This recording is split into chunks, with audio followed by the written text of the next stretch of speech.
PSDB, pela libertação do Brasil.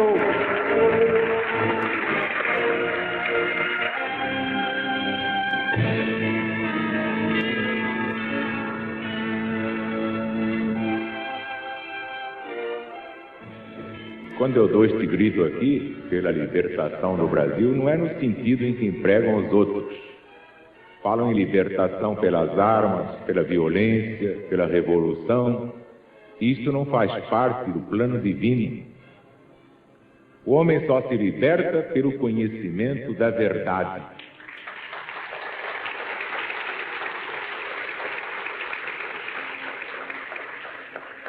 Se o problema fosse apenas de ordem material, seria formidável. Então o homem seria reduzido a sexo e estômago. Aí estaria tudo resolvido. Mesa farta, cada um comendo como um porco, e uma poligamia que é própria dos materialistas, nós sabemos muito bem. Mas isso só traz o desencanto, o tédio, a insatisfação, porque o homem foi criado à imagem e semelhança de Deus, não pode ser porco. Tem que ser anjo, de evolução em evolução. De modo que a única tese certa neste país e no mundo é a de Jesus. A libertação começa no espírito, quando ele se integra na verdade. O que é que nós vemos quando vence uma intentona? Quando se dá um golpe de Estado? Para o governo se aguentar, o que é que ele tem que fazer? Usar da força, criar polícias especiais e cair de borracha naqueles que se insubordinam. Então não houve vitória, houve apenas a vitória transitória de uma violência. Mas violência gera violência e, pelo choque de retorno, ela alcança quem acionou essa força e o esmaga. E todos que lançaram a mão dela já foram esmagados. Mas há alguns teimosos que querem fazer mais uma experiência para ver se foge da regra. Não foge não, porque a lei de Deus tem esse característico, é imutável. Reparem bem, quando a pessoa se liberta pelo conhecimento da verdade, muda completamente a sua conduta. Por quê?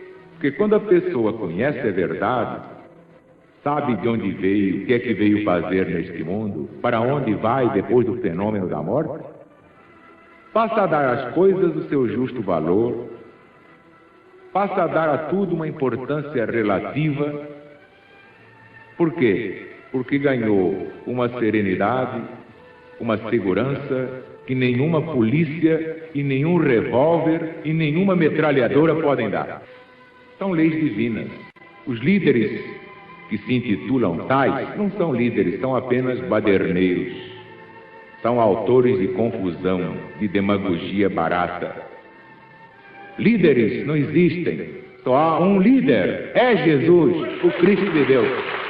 Somos todos liderados por essa força divina. Agora todos compreendem por que é que eu dou este grito aqui. Libertação é, como disse Jesus, pelo conhecimento da verdade. O mundo faz vencedores ocasionais, mas Jesus faz homens invencíveis, mulheres inderrotáveis. Eu sei que o conhecimento da verdade apresenta a pregação de um evangelho diferente, de um evangelho que não é qualquer um que conhece. E vou dar como exemplo esta parte do capítulo 2 dos Atos dos Apóstolos de São Lucas. Prestem atenção. Ao se cumprir o dia de Pentecostes, estavam todos reunidos no mesmo lugar. De repente veio do céu um ruído como de um vento impetuoso, que encheu toda a casa onde estavam sentados. E lhes apareceram umas como línguas de fogo, as quais se distribuíram para pousar sobre cada um deles. todos ficaram cheios do Espírito Santo e começaram a falar em outras línguas, conforme o Espírito lhes concedia que falassem. Ora, habitavam em Jerusalém judeus, homens religiosos de todas as nações debaixo do céu. Quando se ouviu esse ruído, juntou-se ali a multidão e ficou pasmada, porque cada um os ouvia falar na sua própria língua. Estavam atônitos e maravilharam-se, perguntando: mas não são galileus todos esses que estão falando aí? E como é que nós os ouvimos falar cada um na língua do nosso nascimento? Partos, medas, elamitas, e os que habitam a Mesopotâmia, a Judéia e a Capadócia, o Ponto e a Ásia, a Frígia, a Panfilha, o Egito e as partes da Líbia próximas de Cirene, e forasteiros romanos, sendo uns judeus e outros prosélitos, cretenses e árabes. Como é que nós os ouvimos falar nas nossas línguas as grandezas de Deus? Ficaram todos perplexos e perguntavam uns aos outros: mas que quer dizer isso, afinal? Mas alguns engraçadinhos diziam zombando: eles estão embriagados. Mas o apóstolo Pedro, estando em pé com os 11, levantou a voz e disse: homens da Judéia, todos os que habitais em Jerusalém, seja-vos isto notório, prestai ouvido às minhas palavras.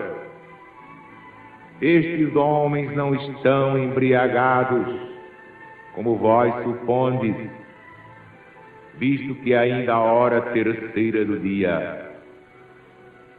O que se cumpre é o que está dito no profeta Joel: e acontecerá nos últimos dias, diz o Senhor, que eu derramarei do meu Espírito sobre toda a carne. Vossos filhos e vossas filhas profetizarão, vossos mancebos terão visões, sonharão os vossos anciãos. Sobre os meus servos e sobre as minhas servas derramarei do meu Espírito naqueles dias, e profetizarão. Mostrarei prodígios em cima do céu, sinais embaixo da terra, sangue, fogo e vapor de fumo. O sol se converterá em treva e a lua em sangue, antes que venha o grande e glorioso dia do Senhor. E acontecerá que todo aquele que evocar o nome do Senhor Jesus será salvo.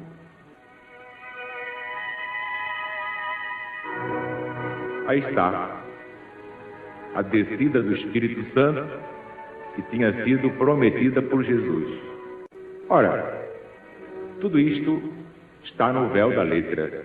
Vocês não podem entender este evangelho sem suspender o véu. É assim como uma senhora que vem de véu, vocês olham, mas não sabem bem como é o rosto. Quando ela levanta o véu, agora sim. O carnaval, muita gente anda mascarada, a gente tem que suspender a máscara para ver quem é. Às vezes é tão diferente do que parece lá fora. O evangelho, se não for interpretado em espírito e verdade e à luz do novo mandamento, ele não tem finalidade nenhuma. É apenas um pomo de discórdia, um foco de perversão, de confusão social, religiosa e assim por diante. Meu Deus do céu, o que aconteceu é que os apóstolos foram chamados crus. Vieram ainda cruzinhos, como a gente diz com um principiante: você ainda está muito cru, mas com o tempo você vai amadurar. vai amadurecer. Experiência, experiência. E a vida que vai lapidando os caracteres. Às vezes é um locutor que começa a falar e diz, bom, você ainda está muito cru, mas tem material de voz, você vai continuando aí que você ainda vai acertar. E para um radioator, para um jornalista, para um declamador, muita gente que ainda tem aquilo lá incubado, precisa ser posto à tona, revelado por alguém que tenha gênio revelador. O que pode parecer? Um ruído que desceu do céu e desceram as línguas de fogo. E aí os apóstolos receberam o Espírito Santo.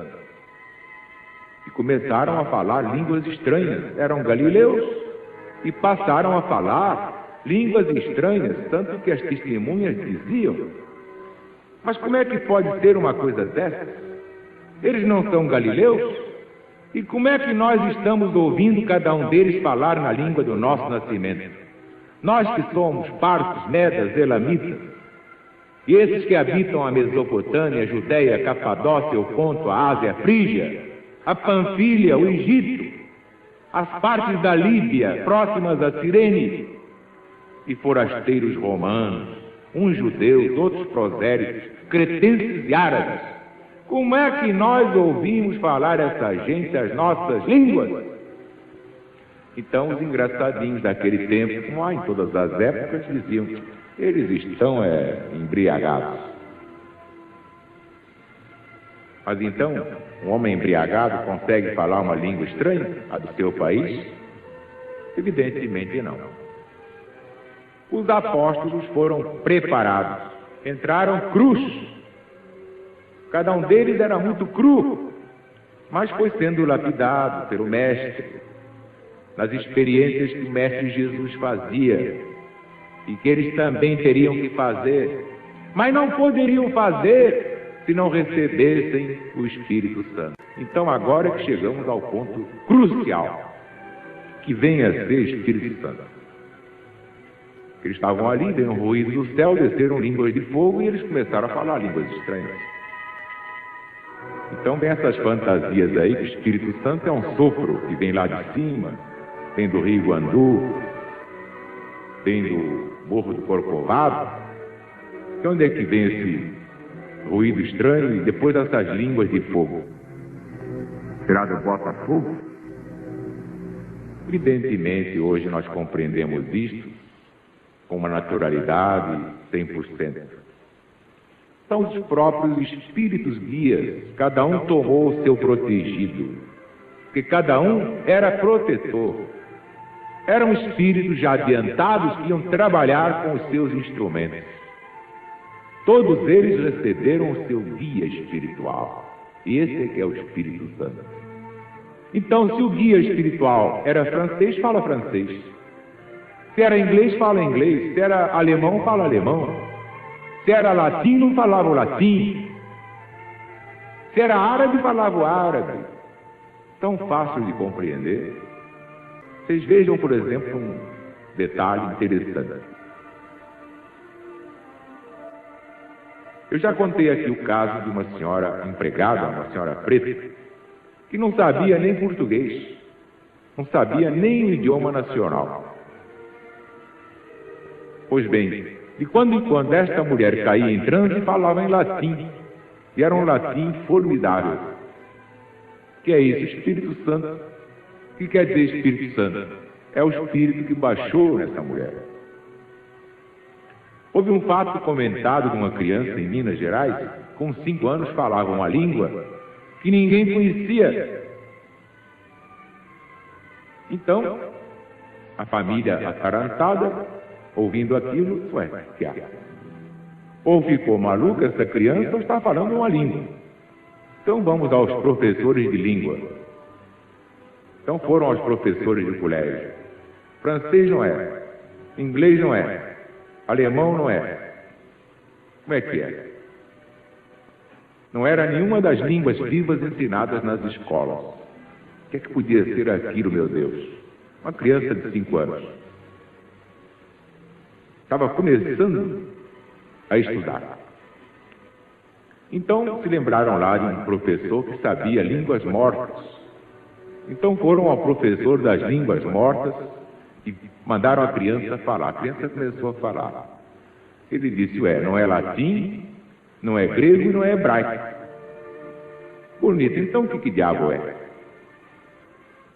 Até que um dia, viajando por aquela localidade, um professor de línguas antigas, super mortas, foi dado ao pai da criança este presente régio. Este homem ouvir o seu filhinho de 5 anos, naquela língua estapafúrdia. E o homem ficou arrepiado, porque o menino estava falando o hebraico do tempo de Moisés, que hoje não se fala mais. E o que se fala aí é Yiddish. É o judeu moderno, não é o grego moderno, mas não é o grego antigo, não é o hebraico antigo. O primitivo não era aquele hebraico do tempo de Moisés. Ora, agora vocês me digam aqui uma coisa. O menino não tinha estudado. Estava começando o beabá, digamos assim. Como é que esse menino podia falar uma língua tão antiga, que só se falava no tempo de Moisés? Evidentemente é o Espírito Santo.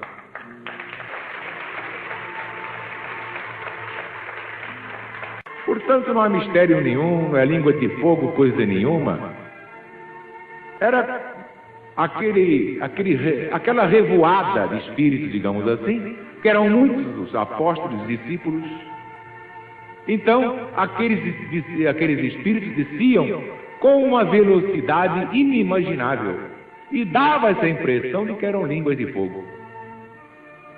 E a impressão, a emoção dos espectadores é que lembrava esse ruído do céu, porque eles estavam realmente eletrizados.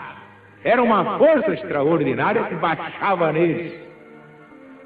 Mas eram apenas espíritos guias que tomaram seus médios para trabalhar pela humanidade. Então, viva a LBV! Viva o PBV! Viva o Brasil! E viva Jesus!